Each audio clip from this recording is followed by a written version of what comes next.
Good evening to all. നമ്മളിപ്പോൾ discuss ചെയ്യാൻ പോകുന്ന topic collective security, meaning and objectives. Meaning of collective security. Collective security is a system in international relations where all states agree to act together against any aggressor to maintain peace and security. Collective security എന്നത് international റിലേഷൻസിൽ ഉദ്ദേശിക്കുന്നത് എല്ലാ രാഷ്ട്രങ്ങളും ഒരു അഗ്രസറിനെതിരെ നിൽക്കുക എന്നതാണ്. കാരണം ആരാണോ aggressor അയാളെ തോൽപ്പിക്കാൻ എല്ലാ രാഷ്ട്രങ്ങളും ഒരുമിച്ച് നിന്നാൽ നമുക്ക് പീസ് ആൻഡ് സെക്യൂരിറ്റി മെയിൻറ്റെയിൻ ചെയ്ത് പോകാം. അതായത് attack on one is considered an attack on all. ഒരാളെ അറ്റാക്ക് ചെയ്യുന്നത് മറ്റുള്ള രാഷ്ട്രങ്ങളെല്ലാം അറ്റാക്ക് ചെയ്യുന്നതിന് തുല്യമാണ്. Definitions. മോർഗന്തോയുടെ Collective security is a system in which states collectively agree that the security of one is the concern of all. Next, United Nations principle. Members cooperate to prevent aggression and maintain international peace. Next, key features of collective security. ഒന്നാമത്തത് universal membership ആണ്. Ideally includes all nations. അല്ല, universal membership എന്ന് പറയുമ്പോൾ collective security എല്ലാ രാജ്യങ്ങളുടെ സെക്യൂരിറ്റിയാണ് ഇതിനകത്ത് ഉൾപ്പെടുന്നത്. ദെൻ ജോയിൻറ്റ് ആക്ഷനാണ്. Collective response against aggression. അതായത് ആരാണോ അറ്റാക്ക് ചെയ്യുന്നത് അയാൾക്കെതിരെ എല്ലാ രാജ്യങ്ങളും ഒരുമിച്ച് നിൽക്കും. Then no neutrality. States cannot remain neutral. Then automatic response, immediate action against aggressor. Then rule based സിസ്റ്റമാണ്. ഇൻ്റർനാഷണൽ ലോ അടിസ്ഥാനമാക്കിയിട്ടാണ് റൂൾ ബേസ്ഡ് സിസ്റ്റം എന്ന് പറയുന്നത്. എക്സ്പ്ലെയിൻ ചെയ്യാനൊന്നുമില്ല, മെയിൻ പോയിൻറ്റ്സ് മാത്രം പഠിച്ചാൽ മതി. കളക്റ്റീവ് എന്ന് പറയുമ്പോൾ തന്നെ നമുക്കറിയാലോ, എല്ലാവരും ഒരുമിച്ച് നിൽക്കുന്നു, ഒരുമിച്ചാണ് തീരുമാനമെടുക്കുന്നത്, ആരും വേറെ വേറെ ഇഷ്ടത്തിന് ഒന്നും ചെയ്യില്ല. അതുപോലെ തന്നെ ഇതെല്ലാം ഇൻ്റർനാഷണൽ ലോയുടെ അടിസ്ഥാനത്തിലാണ് ചെയ്യുന്നത്. Okay. Objectives of collective security. ഒന്നാമത്തത് maintain international peace. International peace maintain ചെയ്യുക എന്നാണ് ഒന്നാമത്തത്. Prevent wars and conflict between nation. Then ensure global stability. രണ്ടാമത്തത് ഡിറ്റർ അഗ്രഷനാണ്. Fear of collective retaliation discourages states from attacking others. Then promote cooperation, encourages unity and cooperation among nations. Then protect sovereignty, safeguards independence and territorial integrity of states. ഇതിൽ explain ചെയ്യാനൊന്നുമില്ല, നമുക്ക് just points മാത്രം പറഞ്ഞു പോയാൽ മതി.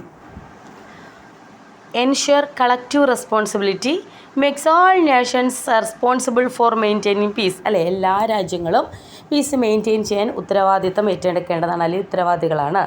Strengthen international law. It upholds rules and norms of global conduct. ഇനി collective security under the UN, established through the United Nations Security Council. അല്ലേ, അപ്പോൾ ഈ collective security under the United Nation organization എന്ന് പറയുമ്പോൾ ഇത് എസ്റ്റാബ്ലിഷ് ചെയ്ത് united നാഷൻ്റെ security കൗൺസിലിലൂടെയാണ്. കീ പ്രൊവിഷൻസ് ഏതൊക്കെയാണ്? ചാപ്റ്റർ 6. ചാപ്റ്റർ 6 എന്താ പറയുന്നത് നോക്കൂ. Peaceful settlements of disputes. Then chapter 7 action against threats to peace. അപ്പോൾ ഈ ചാപ്റ്റർ 6ലും ചാപ്റ്റർ 7ലും എന്താണ് പറയുന്നതെന്ന് ഒന്ന് ഓർത്തിരിക്കുക. ചാപ്റ്റർ 6ൽ ഡിസ്കസ് ചെയ്യുന്നത് പീസ്ഫുൾ സെറ്റിൽമെൻറ്റ് ഓഫ് ഡിസ്പ്യൂട്ട്സിനെ കുറിച്ചാണ്. 7th ചാപ്റ്ററിൽ ആക്ഷൻ എഗെയിൻസ്റ്റ് ത്രെറ്റ്സ് ടു പീസാണ്. മെഷേഴ്സ് ഇൻക്ലൂഡ് ഏതൊക്കെയാണ്? സാങ്ഷൻസിലൂടെ, മിലിറ്ററി ആക്ഷൻസിലൂടെ, പീസ് കീപ്പിംഗ് ഓപ്പറേഷൻസിലൂടെ. അത് മാത്രമല്ല, ഈ basis of collective security in UNOയിൽ UN ചാർട്ടർ പ്രൊവൈഡ്സ് ചെയ്യുന്ന ലീഗൽ ഫൗണ്ടേഷൻസ് ഒക്കെ ഉണ്ട്.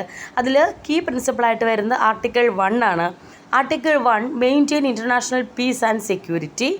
ആർട്ടിക്കിൾ 2/4 എന്ന് പറയുന്നത് പ്രൊഹിബിറ്റ്സ് യൂസ് ഓഫ് ഫോഴ്സ് ആണ്. Article 2/5 members must assist UN actions. Core idea, all member states unite against aggression. അപ്പോൾ article 1 international peace and security maintain ചെയ്യണം. Article 2/4 ഈ force ഉപയോഗിക്കുന്നത് പ്രൊഹിബിറ്റ് ചെയ്യണം. Then article 2/5 members must assist UN ആക്ഷൻസിനെ. അപ്പോൾ ഇതൊക്കെ ഒന്ന് ഓർത്തിരിക്കുക, ഈ ആർട്ടിക്കിൾസ് ഒന്ന് ഓർത്തിരിക്കുക. അടുത്തത് വളരെ ഇമ്പോർട്ടൻ്റ് ആയ കാര്യമാണ് role of United Nation organization in collective security. United Nation Security Council primary responsibility for peace and security. അപ്പോൾ സെക്യൂരിറ്റി കൗൺസിലിൻ്റെ ഉത്തരവാദിത്തമാണ് എന്ത്? പ്രൈമറി റെസ്പോൺസിബിലിറ്റി എന്ന് പറയുന്നത് എന്താണ്? Peace and സെക്യൂരിറ്റിയാണ്.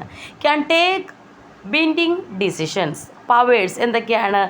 Identify threats to peace, അതായത് എന്തൊക്കെ ത്രെറ്റ്സാണ് സമാധാനം കെടുത്തുന്നതിനായിട്ടുള്ളത് അത് കണ്ടുപിടിക്കുക. ദെൻ ഇമ്പോസ് എക്കണോമിക് സാങ്ഷൻസ് നൽകുക. Then authorize military actions. Then establish peace keeping forces. ഇതാണ് വളരെ മോസ്റ്റ് ഇമ്പോർട്ടൻ്റ് ആയിട്ടുള്ള ഒരു ഓർഗനൈസേഷനാണ്. അതുപോലെ തന്നെ അതിനകത്ത് സെക്യൂരിറ്റി കൗൺസിലിന് വളരെ പ്രാധാന്യമുണ്ടെന്ന് ഓർക്കുക. UN General Assembly discusses global issues, then can recommend collective measures, then uniting for peace. Resolution allows action when UNSC fails. അല്ലേ, എപ്പോഴെങ്കിലും യുണൈറ്റഡ് നേഷൻ്റെ സെക്യൂരിറ്റി കൗൺസിൽ ഫെയിൽ ആവുന്ന സമയത്ത് uniting for peace resolution allows. അപ്പോൾ uniting for peace അത് United Nation General Assembly ആയിട്ട് ബന്ധപ്പെട്ടാണെന്നൊന്ന് ഓർക്കുക. ദെൻ UN സെക്രട്ടറി ജനറലാണ്. Act as mediator, brings disputes to UNSC അറ്റൻഷൻ, ദെൻ പ്രൊമോട്ട്സ് പീസ്ഫുൾ സെറ്റിൽമെൻറ്റ്. ഇവിടെയും പീസ്ഫുൾ സെറ്റിൽമെൻറ്റ്സ് പ്രൊമോട്ട് ചെയ്യുന്നുണ്ട്. അതുപോലെ ഒരു മീഡിയേറ്ററായിട്ട് ആക്ട് ചെയ്യുന്നുണ്ട് സെക്രട്ടറി ജനറൽ. ദെൻ UNSCയുടെ അറ്റൻഷനിലേക്ക് പല ഡിസ്പ്യൂട്ട്സുകളും കൊണ്ടുവരിക എന്നുള്ളതും ഈ സെക്രട്ടറി ജനറലിൻ്റെ ഡ്യൂട്ടിയാണ്.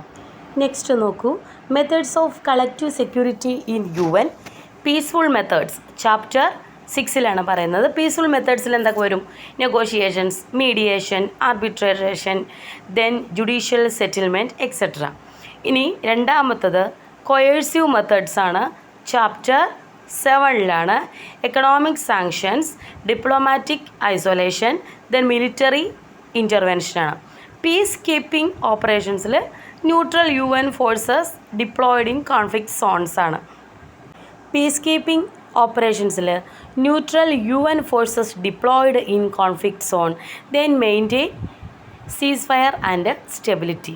എക്സാമ്പിൾസ് പറയുന്നുണ്ട്. കൊറിയൻ വാർ, അവിടെ collective military action 1950. Then Gulf war 1991 UN authorized ഫോഴ്സാണ്. Then various UN peace keeping missions world wide, ഇതൊക്കെ ഇതിനകത്ത് ഉൾപ്പെടും. എന്നാൽ കൂടി ഈ കളക്റ്റീവ് സെക്യൂരിറ്റി അണ്ടർ UNO എന്ന ടോപ്പിക്കിൽ നമുക്ക് ലിമിറ്റേഷൻസ് ഉണ്ട്. Veto power of permanent members weakens action. അല്ലേ, അവരെടുക്കുന്ന പല ആക്ഷൻസിനും ഈ വീറ്റോ പവറുള്ള 5 മെമ്പേഴ്സിൻ്റെ അധികം ഇടപെടലുണ്ടാകുമ്പോൾ ആ ആക്ഷൻസിലൊരു ബുദ്ധിമുട്ട് വരും. Then lack of unity among major പവേഴ്സിലുള്ള ഒരു യൂണിറ്റിയുടെ lack. Then delayed response in ക്രൈസിൻ്റെ ടൈമിൽ റെസ്പോൺസിലുണ്ടാവുന്ന ഡിലേയ്സ്. Then dependence on member states for military force. അപ്പോൾ ഇത്രയാണ് ഇതിൻ്റെ ലിമിറ്റേഷനായിട്ട് വരുന്നത്. അപ്പോൾ കളക്റ്റീവ് സെക്യൂരിറ്റിയുടെ മീനിങ്, ഒബ്ജക്റ്റീവ്, ദെൻ എന്തൊക്കെയാണ് UNൻ്റെ റോൾ എന്നുള്ളതും UN ആർട്ടിക്കിളിൽ എന്തൊക്കെയാണ് പറഞ്ഞിരിക്കുന്നതെന്ന് പഠിപ്പിച്ചു. അപ്പോൾ ക്ലാസ് ഇത്രയേ ഉള്ളൂ. ഈ UN ഓരോ ആർട്ടിക്കിളിലും ചോദിച്ചിരിക്കുന്ന കാര്യം എന്താണെന്ന് HSSTയുടെ കഴിഞ്ഞ പരീക്ഷയ്ക്ക് ചോദിച്ചിട്ടുള്ളതാണ്. അപ്പോൾ ആർട്ടിക്കിൾസ് ഒന്ന് നോക്കുക. ഓക്കെ, ക്ലാസ് ഇത്രയേ ഉള്ളൂ. Thank you very much. ഇഷ്ടപ്പെട്ട subscribe, like, share. Thank U.